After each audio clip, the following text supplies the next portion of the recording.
Olá, ouvintes! Sejam todos muito bem-vindos e muito bem-vindas ao podcast Conceituados.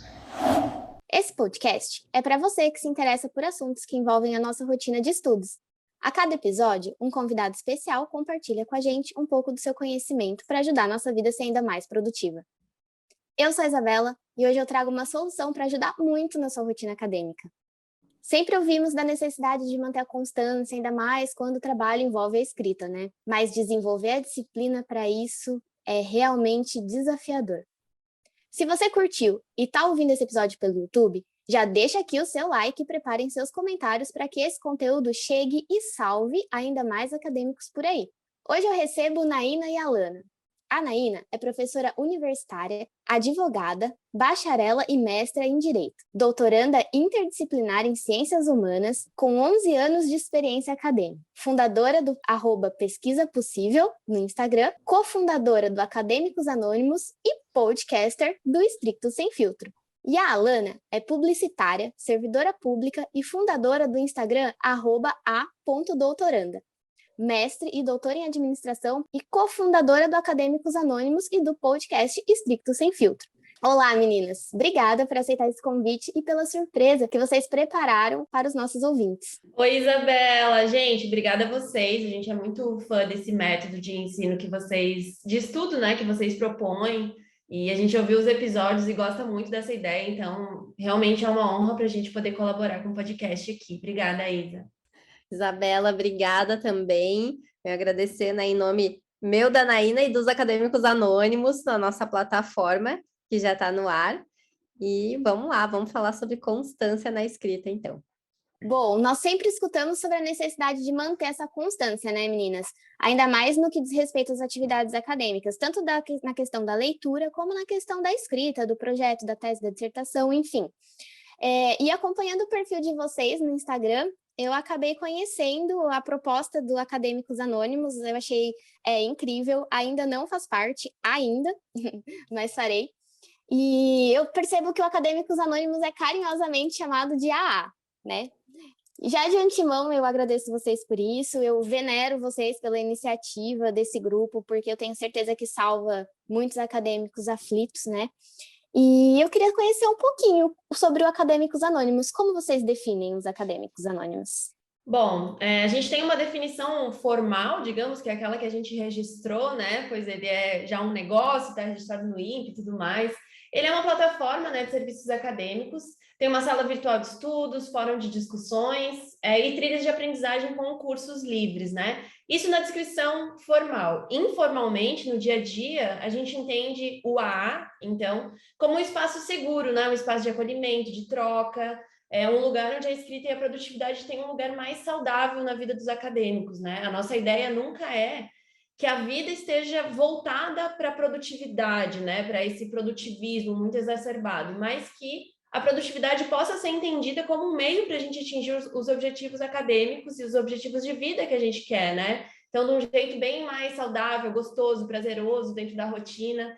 Então, é isso que o AA é para a gente e pessoas que fazem parte dele. E de onde que surgiu a ideia de criar esse espaço? Esse espaço, ele surgiu a partir do Instagram, né, do A Doutoranda. Em 2020, ainda assim, bem no auge da pandemia, eu estava assim, me sentindo muito ansiosa em casa, eu estava muito, assim, aflita para conseguir me organizar nesse sistema de home office. Até então, normalmente, eu ia bastante para a universidade para conseguir produzir. E aí, eu encontrei um serviço muito parecido com o que o AA se tornou no início. Era um serviço americano chamado Dissertation Coach. Ele se baseava na mesma lógica que a gente empregou no início do AA. Eram pomodoros feitos em conjunto, via Zoom, por acadêmicos de todos os lugares e de todas as áreas. E assim, eu fiz por um mês, eu experimentei um mês só e o meu rendimento foi incrível. Deu muita diferença, porque eram várias pessoas que diziam, tá, agora nesse horário a gente vai se juntar e vai declarar qual é a nossa meta e a gente vai fazer a tarefa que a gente se propôs a fazer. E aí, só que com eles, né, tinha duas barreiras. A primeira barreira era do preço, né, que é pago em dólar, né, amores? Na época eram $99. Tipo, se fosse em real, já seria muito mais caro, né, do que é o Acadêmicos Anônimos. E assim, tipo, hoje convertendo, pelo amor de Deus, sem condições. E também tinha a barreira do idioma, porque assim como a lá também tinha essa lógica de acolhimento e de conexão entre os participantes, eu acho. Porque assim, Pomodoro, qualquer um de nós faz em casa, você coloca o timer e faz, mas existe essa conexão com os outros participantes também que a gente promove. Só que aí tinha, assim, apesar de eu ter um bom nível de inglês, é estranho você contar um perrengue acadêmico em inglês, assim. Não adianta, tipo, o nosso jeitinho só a gente tem. Então, tinha essa barreira também. Mas aí eu peguei emprestada exatamente essa dinâmica para colocar o Acadêmicos Anônimos para rodar. Ele começou a rodar mesmo como uma sala de estudos em conjunto virtual. E aí, então, né, depois de alguns meses já em prática com o produto no ar, a gente foi ampliando e foi melhorando esse produto. Que demais a ideia e a inspiração. E até a questão da barreira, a gente pode até incluir a questão cultural, né? Porque estamos num cenário brasileiro, onde as universidades funcionam de um jeito, as orientações de um jeito, e é difícil comparar, né, com outro sistema de ensino. E como é que você explica para um americano a falta de verba nas universidades? Tipo, não faz parte do imaginário deles que isso pode acontecer. Isso que eu tava pensando também, reclamando do dólar, gente, a gente ganha tão bem aqui para fazer pós-graduação, por favor, não vamos, não vamos ficar nessa miséria. Ai, gente, com certeza. Bom, mas só de você falar da questão do valor desse programa onde você se inspirou e dizer que o AA é bem mais acessível, eu acho que já tem uma galera animada, né? Mas vamos deixar essa informação para o final. E como que funciona os encontros? De que maneira prática ele ajuda na constância? Bom, de muitas, assim, né? A gente pode começar a pensar que não basta fazer, a gente precisa aprender a como fazer, né? Então, essa lógica orientada a objetivos é algo treinável, né? A gente acha que organização, produtividade é como se fosse uma característica nossa, né? Eu sou uma pessoa organizada, eu sou uma pessoa produtiva, e a gente acredita que não, que tudo é treinável, que a gente pode construir essa forma de olhar para as nossas tarefas, né? De transformar orientações que a gente recebe. Às vezes, sabe aquela orientação que o nosso orientador passa, que é tipo assim, melhorar o referencial, que é uma coisa que não diz nada, né? Então, como que a gente vai traduzir isso para uma tarefa que a gente possa executar e que a gente consiga ver que a gente está executando, né? Então, nesse sentido, o AA não é só esse momento de se encontrar para fazer, mas também de aprender a como fazer, né? Então, a gente tem uma série de iniciativas dentro da sala de estudos, por exemplo, atenção plena, sessões de planejamento em si, sessões tira dúvidas, né? Outros serviços que vão se somando para que quando chega esse momento que o timer começa, né, o Pomodoro começa, a pessoa já tem muita clareza no que ela precisa realizar naqueles 25 minutos. Então, isso é fundamental para que, enfim, que a gente consiga fazer essa constância, né? Porque, enfim, vocês sabem melhor do que a gente, talvez, né, essa parte de neurociência, mas uma vez que você começa a se propor a fazer algo e você não faz, isso vai abastecendo uma lógica de procrastinação, né? Você acaba atribuindo sofrimento àquela tarefa. Então, a ideia é fazer o contrário, é poder atribuir as suas tarefas acadêmicas a um sentimento de prazer, a algo mais prazeroso, né? A gente faz isso dentro do AA a partir de 3 pilares, que é a reflexão, a comunidade e a constância. Essa ideia de comunidade é muito importante também por esse accountability, né? Essa parte de você prestar contas, não no sentido negativo, porque ninguém está ali cobrando, a gente pode compartilhar os nossos perrengues, as nossas dificuldades, a gente pode trocar ideias, né, somar, e assim a gente vai aprendendo novas formas de fazer, né? Por mais que não venha, assim, eu quero dizer, não vem só das pessoas que fazem essas sessões, mas da comunidade como um todo, né? Nunca uma coisa de cima para baixo, né? Mas sempre de forma horizontal e igualitária dentro da plataforma. E, assim, de forma prática também, como eu comentei, né? A gente tem a sala virtual, que são esses momentos que a gente se encontra para executar as tarefas. A gente tem as trilhas de aprendizagem, então, por exemplo, quem vai fazer processo seletivo pode assistir uma série de aulas que são focadas para quem está fazendo processo seletivo, para quem está começando a escrever, por exemplo, a dissertação, para quem está fazendo um projeto. A gente tem trilhas que são aulinhas que cabem dentro desses pomodoros, né, que podem ser assistidas tanto durante as sessões quanto fora também, né? Como se fosse um Netflix, né, de aulas para os mais variados temas acadêmicos. A gente tem material complementar sempre dessas sessões, então a gente está sempre construindo novos materiais, até porque tem pessoas que aprendem mais lendo, né, do que ouvindo. Enfim, então a gente também tem os PDFs lá e ainda as assessorias, que é um atendimento muito mais individualizado, que é assim para aquela pessoa que tentou, né, mas que ainda assim precisa de um atendimento personalizado, próximo, bem particular mesmo. Então a gente atende em 3 modalidades de assessorias também.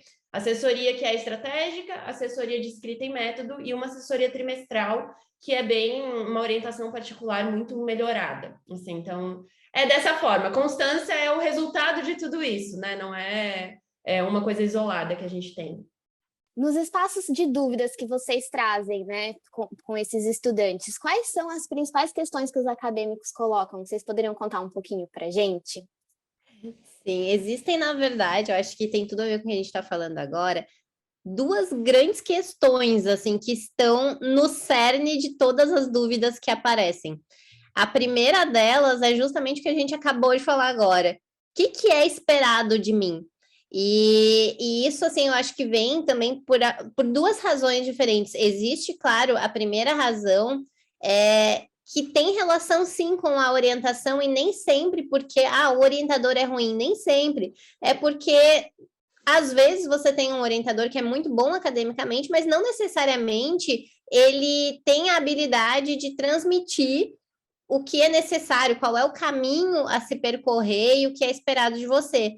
E também existe, né, eu acho que ainda uma outra razão para essa grande questão, que é, normalmente, a gente sai da graduação com uma cabeça, aquela cabeça de aluno, e a gente vai para a pós-graduação, e, na verdade, a finalidade da pós-graduação estricto, né, é você entregar uma pesquisa. É como se fosse você entregando um serviço. Até por isso a gente sempre bate muito na tecla, assim, que a bolsa, ela não é um prêmio. A bolsa, ela é um pagamento pelo serviço de pesquisa que você está realizando. Então, normalmente, dúvidas que surgem, né, elas têm relação primeiro com essa grande questão. O que é esperado de mim? Às vezes você chega ali para fazer um pomodoro, é o que a gente sempre fala, por que existe essa dinâmica de colocar meta na sessão? É para auxiliar a você criar esse pensamento de assim, não existe um grande objetivo que não possa ser transformado em tarefas. Então, assim, se eu tenho minhas tarefas para fazer, quer dizer que eu já sei qual é o caminho e o que é esperado de mim. E aí, a outra grande questão que é geradora de dúvidas é justamente em relação ao objetivo. Como que eu transformo isso? Como que eu transformo essa revisão de literatura em tarefas menores? E aí também a gente ajuda, né, esse compartilhamento todo esse suporte que a gente dá via plataforma, ajuda a trazer mais clareza para esse trabalho. Quais são os passinhos que eu dou para chegar a uma revisão de literatura? Como é que eu faço um fichamento? Onde que eu vou utilizar esse fichamento depois? O que eu pergunto para minha orientação? Né? Como que eu sei aonde eu tenho que chegar? Quais são as perguntas certas a fazer? Então, as principais dúvidas, elas mudam um pouquinho, mas normalmente elas têm relação com esses 2 principais pontos. Se eu puder contribuir também, uma coisa que eu ouço bastante ali no pesquisa também, que vem muito para o A, é essa parte de, será que eu nasci para isso, né?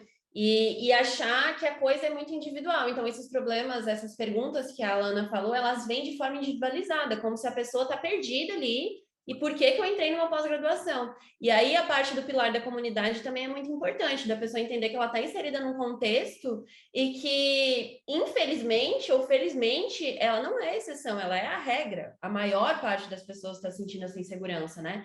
Então, isso empodera mesmo as pessoas para que elas possam assumir a sua pesquisa como o seu trabalho, como aquilo que está mais relacionado a elas do que a orientadora, o programa, né? De forma muito distanciada.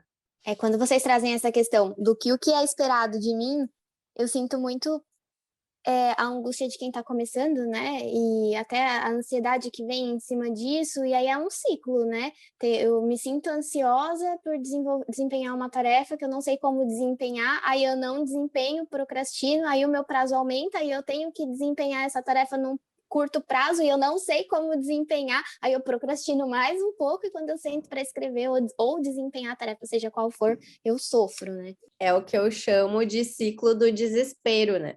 E aí, a cada ciclo de desespero que a gente completa, fica mais e mais difícil você juntar a energia que é necessária, a gente chama de energia de ativação, para começar a fazer uma tarefa, para você olhar para o todo, fazer um inventário do que é necessário ser feito e começar. E aí é outra contribuição do Acadêmicos Anônimos, né? Você tem ali o horário marcado, é basicamente como treinar com personal. Todo mundo sabe chegar na academia e fazer um treino, mas se você tem um horário marcado com uma pessoa, a probabilidade de você faltar é bem menor. E agora que tá todo mundo já apaixonado pelos Acadêmicos Anônimos, como que a gente faz para fazer parte disso? Gente, da forma mais fácil possível, assim, isso é uma coisa que também a gente prega no AA, de que a gente já está num meio que tem tanta ansiedade, tanto prazo, tanta coisa, então fazer parte do AA não precisa esperar grandes lançamentos, não vai ter turma que vai abrir não sei quando, você entra a hora que você quiser, assim, pode ser de madrugada, vai ter conteúdo na plataforma, você já vai poder começar. Você pode testar gratuitamente pelos 7 dias, não gostou, pode sair, não tem problema nenhum, a gente não tem medo nenhum, assim, sabe, de que as pessoas testem e não gostem, ou... pode acontecer, né, a gente sabe que não vai agradar todo mundo, vai muito da necessidade da pessoa, isso também é uma questão de autoconhecimento, né, mas então é só acessar o link, que vai estar aqui na descrição, né, e para facilitar ainda mais, a gente fez um cupomzinho que é conceituados, tudo em caixa alta, vai estar aqui na descrição também. E vocês podem acessar aí o AA, testar. O AA, atualmente, ele está no valor de R$ 37,90 apenas. É o valor de um hambúrguer, gente. Olhem no iFood de vocês. Quantos R$ 37,90 vocês deixaram no mês passado? E vejam aí, né? Deem essa priorizada para experimentar essa forma totalmente diferente de viver, né, a pesquisa e a pós-graduação. E com o cupom... Enfim, ele fica num valor super mais acessível para vocês. Se você gostou desse bate-papo, passa lá no podcast Estrito Sem Filtro, porque as meninas discutem assuntos também muito necessários para o meio acadêmico.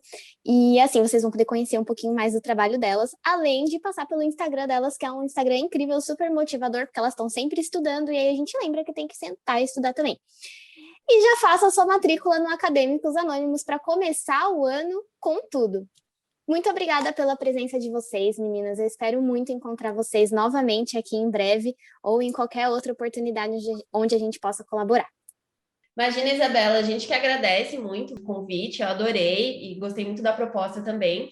Vocês me encontram no @pesquisapossível, no @estrictosemfiltro, que está no Spotify também, e vai encontrar a gente também no @academicos.anônimos. Gente, como eu sou a mulher dos pontos, obrigada, gente. Vocês me encontram no @a.doutoranda, inclusive no Estricto Sem Filtro, para quem quiser ouvir o nosso podcast, eu conto, né, a história do ponto da doutoranda. É uma história bastante engraçada, então, assim, aproveitem para ter mais esse espaço para falar sobre pós-graduação. E a gente espera vocês também no Acadêmicos Anônimos. Eu acho que, além de tudo, o AA traz um espaço totalmente livre de julgamentos. Eu acho que isso é muito importante para o acadêmico nos dias de hoje. Então, assim, é um local para você se sentir livre, para você entrar quando quiser, para você sair quando quiser. A gente está lá esperando por vocês, com uma comunidade super unida que vai garantir a constância no trabalho da pesquisa. E você, ouvinte, muito obrigada pela sua companhia. Se você ainda não segue o Conceituados, escolha sua plataforma preferida e acesse todo o conteúdo que estamos produzindo. Conceitue-se você também. Além do podcast, você pode encontrar informações sobre o nosso grupo de pesquisa e o conhecimento produzido no canal do YouTube, Facebook e LinkedIn Mapas Conceituais e o nosso perfil no Instagram, Conceituais Mapas. Esperamos vocês por lá.